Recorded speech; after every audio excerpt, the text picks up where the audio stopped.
Is love making much more worthy than securing your future?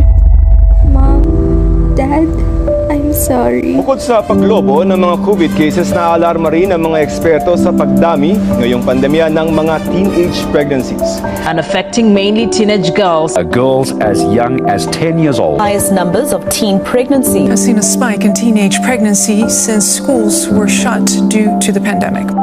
1 in 10 young Filipino women aging around 15 to 19 has begun childbearing. Our population is rapidly increasing and it's very alarming. Unwanted pregnancies tend to arise as the time goes by. Increasing population also means the increasing suffer from poverty. As they find out that they are pregnant, they start stressing out because it was never meant to happen and they don't want it to happen. Both the young parents and the children to suffer from poverty, health disadvantages, and the absence of child welfare if family planning wasn't done. Want yourself and your children to suffer from all of this? I bet no. It is not advisable for you to have sex and bear a child at a very young age.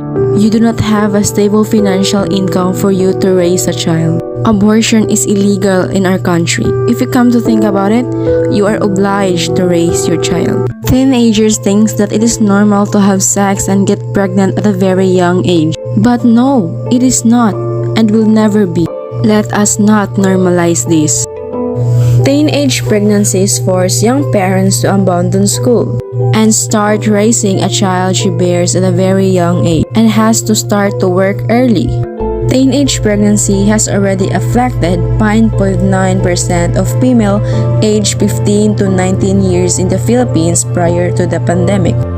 According to our research, the Philippines has the highest rate of teenage pregnancy. 300,000 girls are expected to give birth or have already done so, according to the estimate. And teenage pregnancy is such a bad decision. Learning sex education is not embarrassing when in fact it is taught in school. You should listen and know better about this matter. You need to know this matter so that it can hurt you and your future. Avoid watching pornographic contents that will heat up your sexual desires. Practicing safe sex should be done to avoid you from encountering mishaps in life. Listening to your parents won't hurt you. And always know your consequences before you will do such thing. Always remember, decisions can decide what will happen to your future. Think before you do any action. Do not normalize teenage pregnancy.